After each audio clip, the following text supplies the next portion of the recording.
Carl and Lou are here from Games, Brains and a Head-Banging Life, gbhblofficial.com for short. It's the Nasties, and you might be thinking, why are they sitting there in obnoxious Christmas jumpers hat and with lights going off behind them? It is because it is this most wonderful time of the year. It's the festive season, and we have a Nasty that has a Christmas backdrop. Don't want to say theme or anything like that, but a backdrop. Right near the end, by accident, never planned it because I'd forgotten this film was set at Christmas. It was like, oh shit, we have one for this year. Just like last year when we ran into late night trains. Oh yeah. Which turned out to be set at Christmas as well. We've lucked out, and we've got the Dorm That Drip Blood, also known as Pranks, and originally titled Death Dorm. I like the original title better. Dorm That Drip Blood. It's nice. Yeah, the Dorm That Drip Blood is how it's predominantly known. It really is. Pranks comes up occasionally, but certainly not Death Dorm. But the Dorm That Dripped Blood. This is a movie I was actually familiar with. I'd seen before and reviewed years ago. By the time, I don't think I knew it was a video nasty. But we know that now. So here we are. We're back. It's Christmas time. There will never be another nasty done at Christmas time because we're so close to the end. We expect this to be wrapped up in the first couple of months of 2023.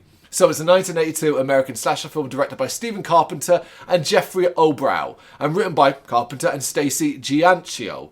It stars Laurie Lipinski, Stephen Saches, David Snow, Pamela Holland, and Daphne Zungia in her debut film. The film was initially deemed to be a video nasty in the UK, but was actually later removed from the list. Okay, so it wasn't really one. The significant scene that everyone's kind of like aware, there technically are two, but there's one that's kind of more egregious than the other. That's kind of the nasty part. So first you have the murder scene of Debbie's father with a spiked baseball bat, and that was significantly trimmed down to show only one or two blows to the head, which makes sense.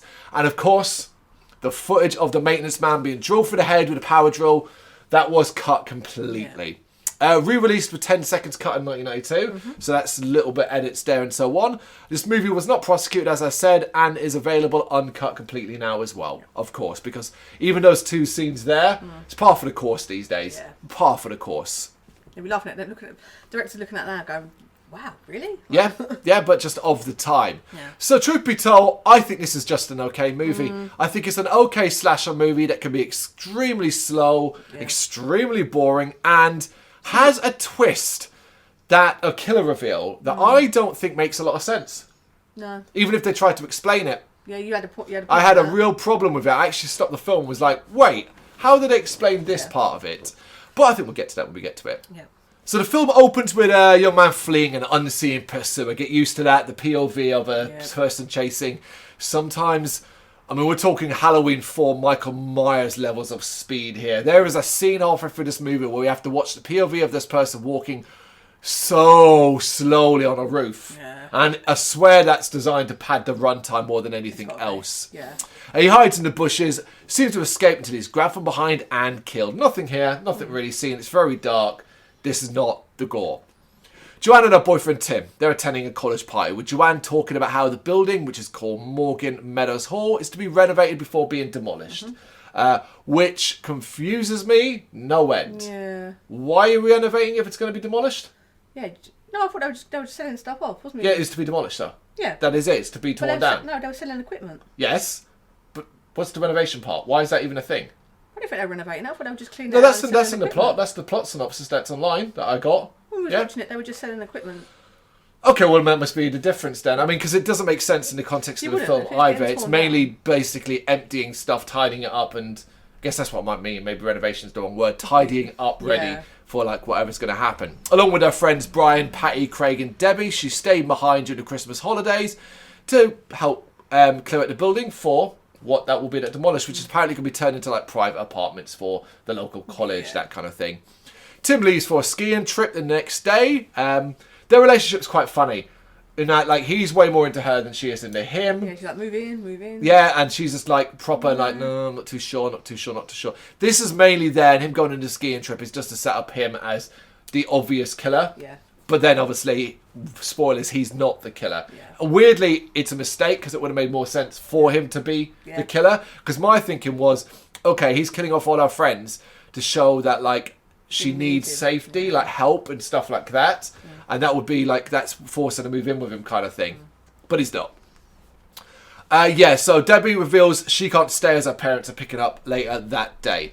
Debbie's parents arrive later in the evening, and while waiting for her, Debbie goes to check like the inventory list, Joanne's inventory list, before she leaves. The parents get impatient, and the father goes out to find her, only to be murdered by an unseen killer with the spiked baseball bat on the stairwell. Truth be told, it's not that particularly good of an effect or like a kill or anything like that. So, you know, it kind of just passes by. Her mother is then strangled in the car with a thin wire. That's a little bit more bloody because you do kind of get like a bit of throat blood and stuff like that. Debbie then comes along, meeting her parents, and finds them both in the car dead and faints. The killer then moves her body and then gets in the car and backs over her, crushing her head. You don't see anything, but it's a decent enough death. And it's like, okay, that ramped up. 3 people in a space of 10 minutes. Yeah, absolutely. He then places the body in the car and drives off. The next day, Patty sees a strange man hanging out by the dumpsters. This is John Mohammed, who is not supposed to be at the dorm. He confused us, man. We were confused. First, we thought he was a student because there's a point when he go to his apartment, which seems to be close enough, but I guess it was just off. It wasn't a dorm then, it was an apartment. But he looks a bit older, but they're constantly like, oh, he shouldn't be hanging around her and he's causing trouble and stuff like that. But he never really does anything at all. So a lot of it's unfair. Yeah, he doesn't really verbalise much, does he? Like, no, but also they don't verbalise. There's a point where they chase him for ages, but nobody like calls out to him or anything like that. Again, just putting there to... Just to kind of, again, to throw you off and think he's the killer. Cast as well. Yeah, and the thing is, like, a character like that is rarely the killer. Very rarely the killer. So there's no real point, like, me thinking, like, that was going to be him. Later in the day, the caretaker Bill does complain that one of his drills is stolen, and Joanne blames John. John gets to blame for pretty much everything in this film up to a certain point. Joanne then meets Bobby Lee Tremble, who's a local salesman who's purchasing some of the tables from the dorm. A little bit of a local lad, a bit like straight away, oh yeah, she seems kind of, she might be into him as well, which kind of ties into the whole thing that she's not into Tim as well. But that kind of it goes by. He's kind of forgotten about Bobby Lee. He's kind of forgotten about until the end of the film in a very random return. Don't really get it at all. There's a weird scene as well where we go to his apartment where he's been banging some bird. Some tits for you. And he's acting really aloof with her, and then like tries to arrange a date with Joanne while this girl's in the next room. And it's like, it's really, really odd. It's only there to have a reason for Bobby Lee to come back to the dorm later on. Then we get Bill being killed in the toilets with a stolen drill. It did make me laugh as well. You kind of have it being plugged in. You have to see it being plugged in. Like plugging it in. It's really slow, but it is the most violent kill in the film because it is a drill to the back of the head. You do see a fair amount of gore. It's a decent effect. Yeah, it's the most violent kill. I don't know about you guys, but drill to head kills have been ruined for me by other movies, you know? And when you've seen them done really, really well, this one, it's done decently, but it's not on par. And I'm always thinking of like the other ones that I've seen, you know, things like that. Craig and Brian see John walking by the dorm and try to warn him away. The group then end up just playing pool in the evening with, you know, and hanging out. Here's a problem with these slow moments. We're not learning anything about these characters at all. The banter is basic as fuck. It's teasing, it's flirting, it's stuff that friends might do amongst themselves, but we're not learning anything about them, so it's very hard to care about people being offed. No, I think you need a few more people. Just a couple more, maybe. Maybe to pad out the deaths as well would have been quite nice. But he ends up, Patty sees John peering at them through the window and freaks out. So they're like, you know what, we're going to sort this out. And they go search for him in the night, but can't find him. And then later they're preparing dinner, and Craig notices some food is missing, and then sees John fleeing. So thinks he stole some food. And while they're out searching for John again, another very lengthy looking around for John scene, we see the killer smashing up the dinner with the spiked bat. You know, that to me at least said to you, okay, this is someone they probably know personally, because he wants to kind of ruin these sort of situations. Returning and see the carnage, they call the police and report John. But the police really don't do anything at this stage because there's nothing. They've got no proof, like that kind of thing. I think it's even said about that. Later that night, Joanne hears footsteps on the dorm's roof and tells the other, but then the power goes out. So we were like, okay, cool, we're ramping up. This is now where we get to the sort of final third part. But I'll be honest, it's slow as fuck as well. It really is. On his way to the room, Brian encounters someone shining a torch in his face before he is attacked. Patty and Craig end up making it to Joanne's room, but Brian doesn't show up, so Joanne stays behind while Craig and Patty go downstairs to try and reconnect the power. In the kitchen, they get separated and Patty is grabbed from behind and knocked unconscious by the killer. Alongside this, we also have a scene where Craig quite clearly looks like he gets hit in the back of the head first before Patty. Yeah. This is a real stickler for me. It's a very short scene, but from my perspective, what I saw, he gets hit. It seems like he slumps forward as if something hit him from behind and it cuts immediately to Patty. This is important for the end because this is my biggest plot hole for me. He pretends he's the killer. Craig is the killer. And it's all because he loves Joanne, apparently, even though there's been no clue of that at any other point. And I wanted off everyone else so they could be together. It's one of those mad things. Yeah. But he suggests that he just pretended to be hurt in the kitchen so he could get the Patty. Why would you do that? From our perspective, like I said, it looked like he gets hit from behind. Yeah. And that's clearly designed to throw us off again. Throw us off. Yeah. Yes. It's a real sticking point for me. It doesn't make sense. It's clear, like I said, they did it on purpose to try and throw us off. Yeah. But by doing it, you create this plot hole. It makes no sense. But also, you're along with Patty. Yeah, who's going to know? Who's going to know? Yeah, you plan to kill us. It was designed for us. It was a specific point where you're like, oh, shit. We need him to be the killer. We want to be the twist killer. But we also want to throw people off. And it's nonsensical. It's nonsensical. But he does end up dropping her into an industrial pressure cooker and closes the lid. But he does end up dropping into an industrial pressure cooker and closes the lid. This was confusing as well because the power's out. Yeah, when he opens the lid of this thing, it's like smoking. Yeah. But also, she's unconscious. When he puts her in it, I feel like the shock and the pain would knock her out. And she just sort of goes in it and that's it. And it was like, okay. But it was weird because it was like smoking, like it was on and stuff like that. It's like, how? But you could say maybe we'll get a bit nitpicky in it, but it's so slow and boring at times, you can't help but like... And this whole kitchen sequence is such a mess because of the attempt to try and make Craig not seem like the killer. And then you add this in. It's really notably like a bad portion of the movie. Anyway, Craig makes it back to Joanne's room claiming he'd been knocked out and that he cannot find Patty anywhere.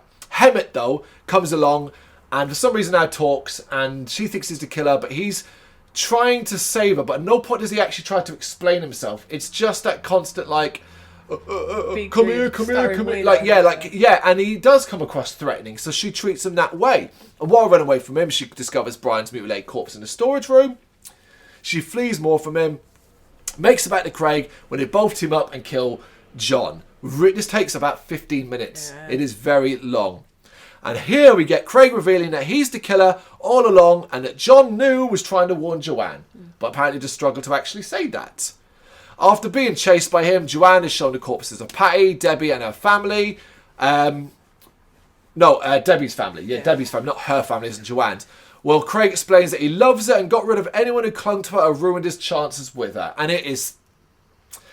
Mate, you're stretching that. There was never indication. It's a twist that you cannot see coming because it makes no sense. Not even like any kind of like little look glances that he might give her. Look, no one else would see that we see. Not even a glance. He's flirting more with the other one. He's with her, ain't he? So that's it as well. But not only that as well, but like ex-boyfriend, maybe that's it. Like they split up and he still harbours feelings for her. Nothing like that. Nothing. There was never anything beyond. And he's a bit of a Jack the Lad character, flirting with everyone anyway. Yeah. It's really poorly done. It really is. Joanne attempts to flee, but Belby Lee turns up. This is after he's called her and she said, hey, pop over and all that. So he pops over. Craig knocks Joanne out and then gets into a fight with Bobby. But the police now turn up, having been called before, and believe that Bobby, because they come in and find Bobby over Craig and knocked out Joanne. It doesn't look good. And he's like, goes to kill Craig and then gets shot. It's that whole thing. It's the Omen end, basically. That whole thing where he's going to, in the church and all that.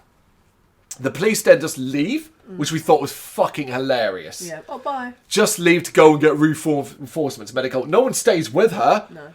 And Craig resolves to kill Joanne. Basically, he tells her, look, I'm not going to be able to get away with this. We're clearly never going to be together. And admittedly, it is a shock ending. Because you're kind of expecting her to survive this. Yeah. But she doesn't. In fact, the killer wins overall. Because while she's unconscious, he dumps her body in the incinerator. And then just disappears. Because the police kind of like come back and he's gone. She's gone. And outside it focuses on like a smokestack, a sort of chimney. And like smoke coming from it, like as if something's burning up in it. And I think the police even like sort of say like, "Oh, that smells really bad." Yeah. And it's like, "Oh, that's really dark." Yeah, it's good. We like that. That's that's really dark and unexpected ending. Never. And we don't normally get the killer getting away with it. Yeah, he just gets away with it. Yeah. That's it. There's no like come up. There's no like post-credit scene of him getting caught or anything like that. He just got away with it. You know, him disappearing, mind you, would probably put suspicion up on him, but he's going to be gone anyway, so it's not going to make much of a difference. Where does Christmas come into this? Simply put, there ain't much to it. No. It takes place at Christmas. Yeah. That's it. It's just the holiday season. People are going home to be with their families. Yeah. It's very light, but shit, man. The fact we've even got one with a backdrop to Christmas, just like late train murders, late night trains, I'll take it. Yeah. I'll fucking take it. Yeah. It's the dawn that dripped blood. Look, I said at the start, it's so slow. It's got some good slasher tension going on. Yeah. It's got a decent amount of mystery, and the location is used pretty well to show a variety of places. Yeah. There are a large number of suspects. The problem is that the one suspect that the one I don't think was a suspect because I had no good reason for him to be linked up, turns out to be the killer. Yeah. It's a really poorly done twist and built in a way designed to confuse us, which doesn't make sense in the plot. That's a real fucking problem. The POV shots of the killer is nothing new at this stage, but going back to that rooftop bit took forever, and there's a lot of that as well. There's just a lot of really slow moments, and like people walking, like even though there should be urgency in their step, they're walking really slowly around because that's what you do in a slasher movie and elements like that. And the problem is that while that trope wasn't tired then, it's 2022. 2022, it's fucking tired as hell now. So rewatching it, it's not that exciting. No. For me, it's a middle of the road. Definitely. Like if I was giving it a score, this is a 5 out of 10, maybe a 5.5. Yeah. Because it does enough right. It's coherent. Yeah. It's a coherent plot. It's got the characters. I like Joanne. I think the ending gave it an extra point for me. Maybe even absolutely. But I like Joanne. I thought she was a good final girl. Yeah, definitely. You know that thing. She was smart. Yeah. Yeah, I thought she was okay. But yeah, anything else? No, not that one. No, that's the dawn that dripped blood. You got any thoughts on it? You know what to do. Let us know in the comments. Thank you very much for watching. If you liked what you saw, please help us out by giving us a thumbs up and hitting that subscribe button. If you really liked what you saw, consider donating to keep the website and channel running by buying us a coffee via our coffee page or picking up some merch from our Big Cartel store. You can check us out on gbhbl.com as well as via our social media, Facebook, Instagram and Twitter, as well as listen to our interviews via SoundCloud, Apple Music and Spotify. Just search for GBHBL. Games, horror and heavy metal. What else is life for?